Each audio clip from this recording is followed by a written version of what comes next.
दोस्तों आज के इस वीडियो लेक्चर में हम लोग पढ़ेंगे नॉनस्ट इक्वेशन के बारे में।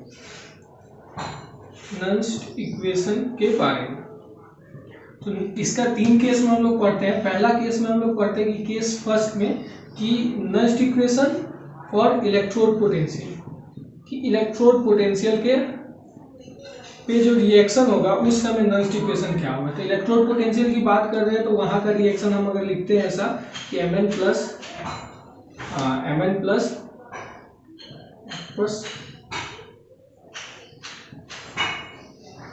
बनाता है ये हो गया इलेक्ट्रॉन, ठीक है, ये हो गया सॉलिड।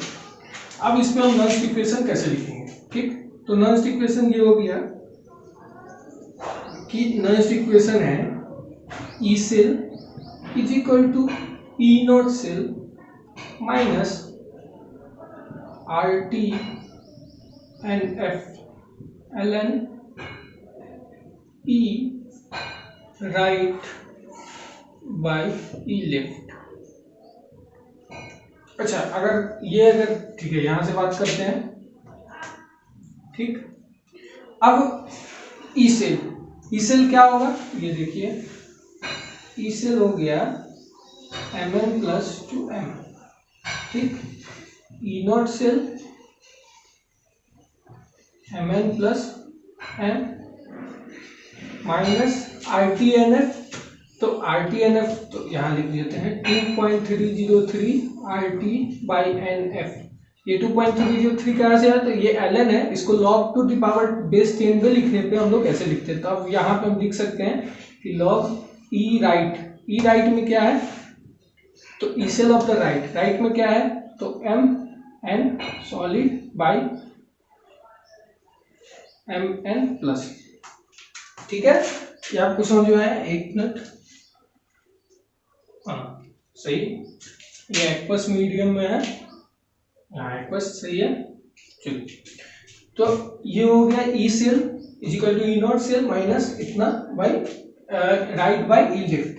इसको थोड़ा और अच्छे से लिखते हैं कि ई सेल, ठीक है, यही है, by E naught cell is equal to E naught cell minus 2.03 RT NF। इसको पूरा को गुना करके हम लोग ऐसा लिखते हैं कि 0.0591 by n log M solid by Mn plus aqueous, ठीक है। ये हो गया एक शॉर्ट फॉर्म, ठीक। इलेक्ट्रोड पोटेंशियल के बारे में पढ़ रहे हैं।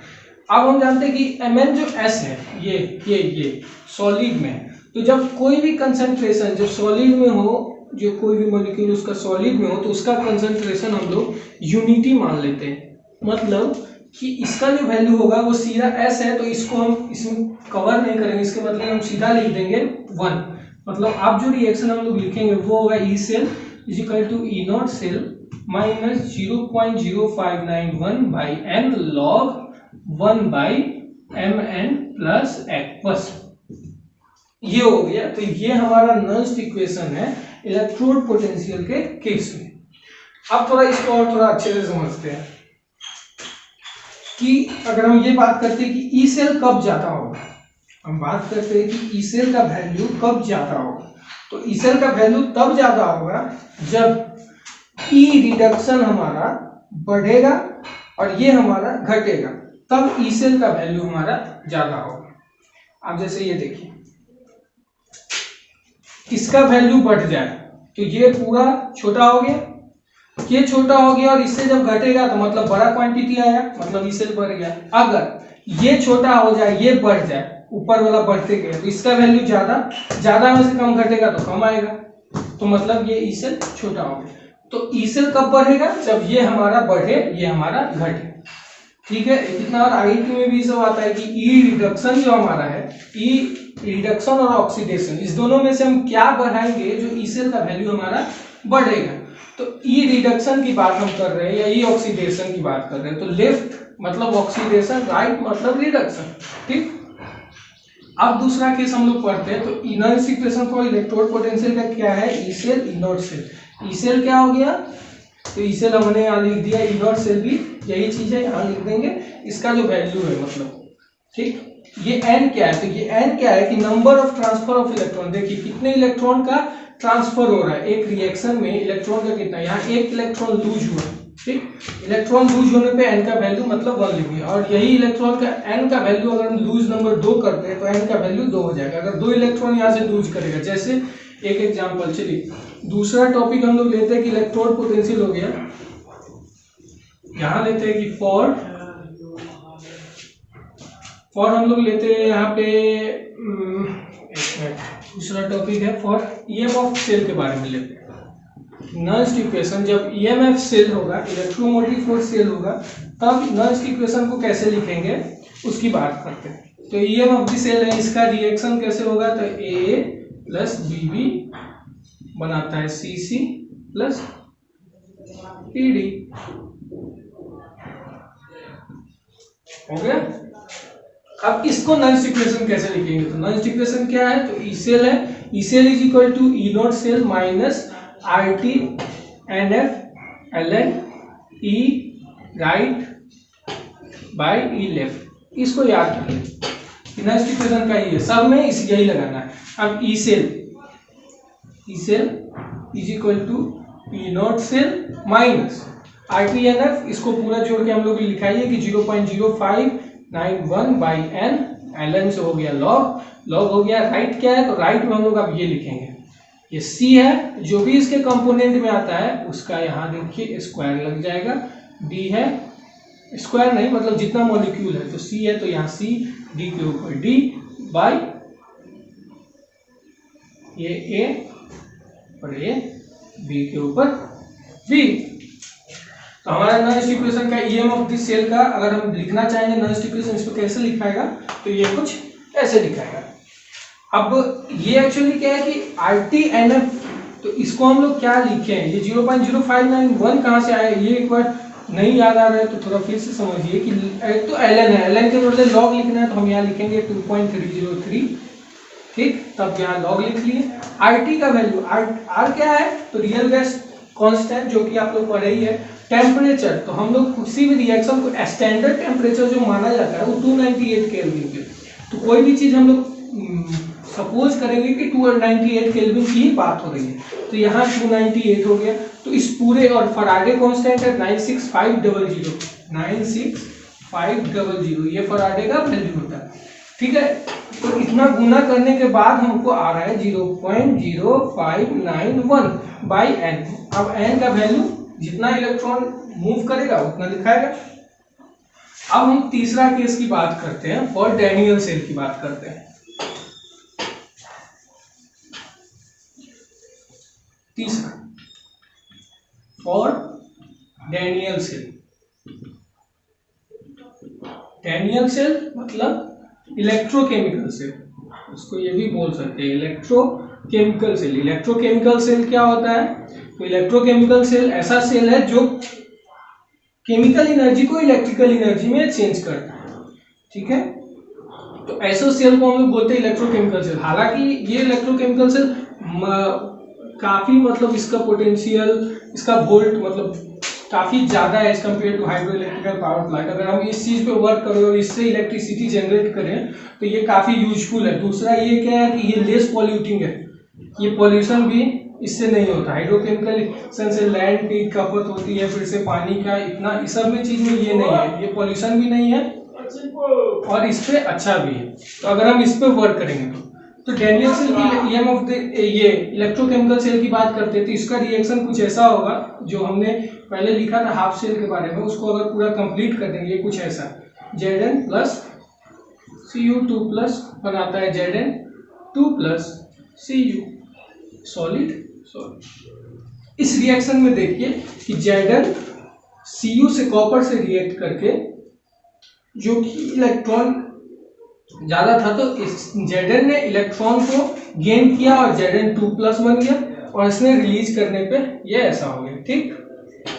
रिलीज नहीं, ऐसा यहाँ देखिए कि ये पूरा फिक्स है, ये कॉपर में 2 इलेक्ट्रॉन की कमी है, सॉरी ये Zn है, यहाँ पे लॉसिंग मतलब ट्रांसफर ऑफ इलेक्ट्रॉन 2 हुआ है जिसके वजह से गेन इसने 2 इलेक्ट्रॉन का ट्रांसफर किया, Zn2 बन गया और ये Cu बन गया, ठीक।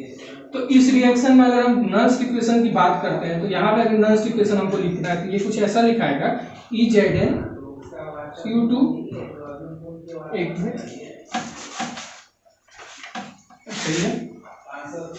यहाँ जो हमने पहले लिखा था सेम वही चीज, हर एक जगह वही लिखना है। नॉन स्टिक इक्वेशन क्या होता है, E cell E naught cell minus क्या, तो 0.0591, इसको याद ही कर लीजिए इतना, और एन एल एन लॉग क्या, तो ई राइट बाई ई लेफ्ट, यही हमारा नॉन स्टिक इक्वेशन है। ठीक, अब ये हर एक चीज का नॉन स्टिक इक्वेशन यही है तीनों में से।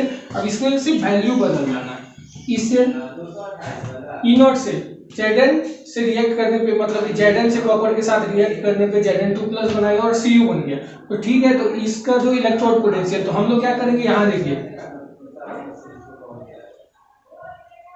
एक मिनट, सही है।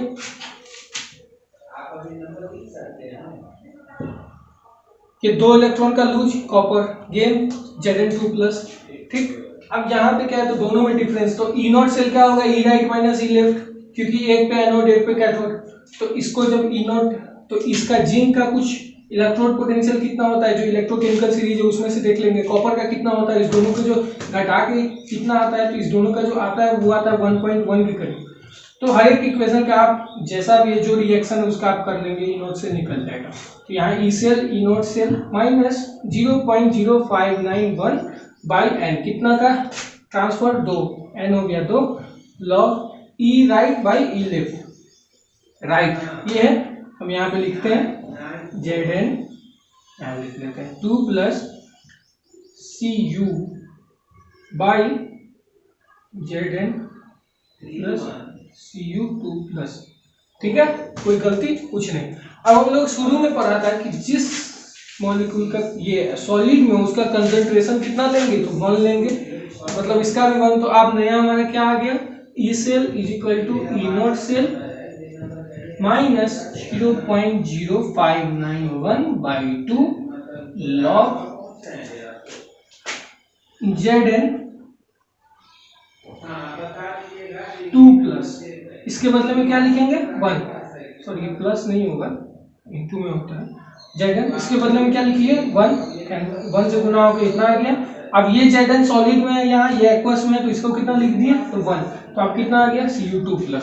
मतलब जो ओवरऑल रिएक्शन हमारा इस चीज का आया, नॉन स्टिक इक्वेशन जो यहाँ आया वो क्या आ गया, अच्छे से यहाँ लिख लेता हूँ कि E cell E naught cell minus 0.0591/n log कितना, log Cu2+ Zn2+।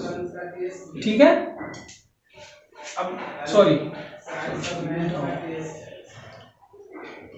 Zn2+/Cu2+। Solid का हमको नहीं लेना, सॉलिड जो भी है उसको चेंज करना है। ठीक, तो ये हमारा हो गया नॉन स्टिक इक्वेशन। तो नॉन स्टिक इक्वेशन हर एक चीज का तीनों इक्वेशन हम लोगों ने बता दिया। हमको बस दिमाग में क्या रखना है कि नॉन स्टिक इक्वेशन क्या है। तो नॉन स्टिक इक्वेशन ये है, एक बार और लिख देता हूँ कि नॉन स्टिक इक्वेशन क्या है, तो E cell is equal to E naught cell minus 0.0591/n log E right by E left, ठीक, यही हमारा इक्वेशन है, यही नॉन स्टिक इक्वेशन है। जिस चीज पे बैठाना है, जैसा रिएक्शन मिले वैसे आपको कर देना। ठीक, अब हम जानते हैं कि इसका एप्लीकेशन क्या है, नॉन स्टिक इक्वेशन क्या है। तो एप्लीकेशन आप लोगों ने देखा है कि स्टैंडर्ड इलेक्ट्रोड पोटेंशियल निकालने में यूज होता है। पहला स्टैंडर्ड इलेक्ट्रोड पोटेंशियल निकालने में यूज होता है, मतलब to find the value of standard electrode potential को निकालने में इसका यूज होता है पहला। दूसरा पोटेंशियोमेट्रिक टाइट्रेशन में यूज होता है, पोटेंशियोमेट्रिक टाइट्रेशन में यूज होता है। तीसरा इससे हम फ्री एनर्जी भी निकाल सकते हैं। फ्री एनर्जी जो 12th में हम लोगों ने पढ़ा था कि G = del G = -NEF, तो फ्री एनर्जी से निकाल सकते हैं। ये 3 कुछ एप्लीकेशन है नॉन स्टिक इक्वेशन के, वैसे बहुत है। अभी इतना ही। तो आज के वीडियो लेक्चर में हमने पढ़ा कि नॉइस्ट इक्वेशन क्या होता है, उसका तीनों केस में पढ़ा कि नॉइस्ट इक्वेशन तीनों में कैसे होता है और उसका एप्लीकेशन क्या हुआ। तो आज के वीडियो में हम इतना ही पढ़ेंगे। अगर वीडियो आपको अच्छा लगा तो लाइक सब्सक्राइब जरूर कीजिए और शेयर कीजिए, और कुछ कमी लगा तो आप कमेंट बॉक्स में लिख सकते हैं। That's all, thanks.